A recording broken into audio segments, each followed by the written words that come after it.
ඔයාලගේ දක්ෂතා හොයාගෙන යන්න, ඔයාලගේ ළඟ හැංගිලා තියෙන දක්ෂතා හඳුනා ගන්න.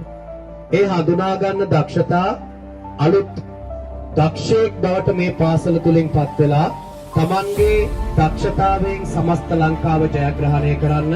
ඔයාලට මේ එළඹෙන තරගාවලිය තුල තමන්ගේ දක්ෂතාවය හොයාගෙන තමන්ගේ දක්ෂතාවයේ උපරිම දක්ෂතාවයට යන්න පුළුවන් නම්, ලංකාව තුළ ජයග්‍රහණය කරන්න පුළුවන් නම්, ඔයාලට ලෝකයම දිනන්න යන්න අර ලෝකේ වේගවත්ම මිනිස්සයා බිහි වෙනවනේ උසේන් බෝල්ට්.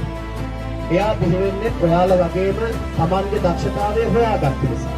හැබැයි ඒකට ඔයාලා මේ විද්‍යාලයේ ක්‍රීඩා පිටිය පාවිච්චි කරන්න. එයා ලෝකයේ දිනපු මිනිස්සෙක් අදට විතරක් නෙවෙයි අනාගත ලෝකයටත් එයාගේ නම ලෝකෙ බිහි වෙච්ච වේගවත්ම මිනිස්සයා විදියට තාමත් රැඳිලා තියෙනවා. ඒ රැඳිලා තියෙන්නේ එයාගේ දක්ෂතාවය හොයාගත්ත නිසා. එතකොට ඔයාලා මේ ක්‍රිකට්නියට බහැලා ඔයාලගේ දක්ෂතාවය හොයාගත්තොත් තමයි ඒ උසේන් බෝල්ට්ගේ වාර්තාව උනත් කඩන්න ඔයාලට පුළුවන්. කඩන්න බැරි නෑ. ලෝක වාර්තා පිළිතරනවා, ඒ පිළිතර වාර්තා කඩනවා. ඒ නිසා ඔයාලා අලුත් ගමනක් යන්න තමයි ඔන්න අද දවසේ ඉඳලා මේ පටන් ගන්නෙ. ඒ ගමන වටිනාකම දන්න මිනිස්සෙක් ඒ වටිනාකම හරියට තේරුම් අරගෙන මට තියෙන දක්ෂතාවය මොකක්ද කියලා අර ක්‍රීඩා පිටියනුත් හොයා ගන්න පුළුවන්. හරි. අපිට මේ පොතෙන් විතරක් නෙවෙයි ලෝකය දිනන්න පුළුවන්. අපි ළඟ තියෙන දක්ෂතා ගොඩක්. ඉතින් ඒ නිසා විද්‍යාලීය විදුහල්පතිතුමන් මේ හැම දෙයකම නියමුවා විදියට පිටිපස්සේ ඉඳගෙන ලොකු සහයෝගයක්, ලොකු මඟ පෙන්වීමක් කරනවා. ඒ මඟ පෙන්වීම කරන්නේ ඔයාලගේ දක්ෂතාවය හොයා ගන්නවා.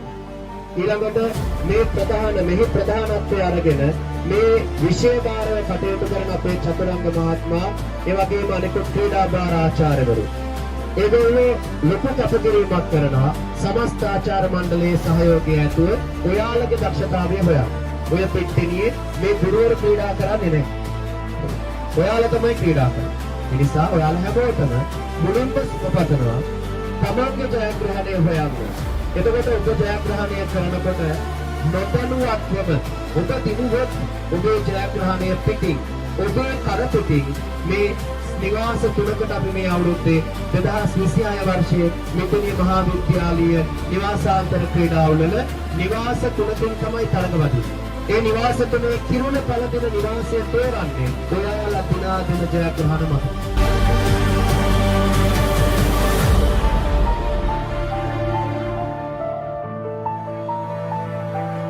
බලමු අපි සත්‍ය කොහොමද කියලා. ඔයාලගේ නිවාස නම මොකද්ද? अंक 2 निवासे, अंक 3 निवासे,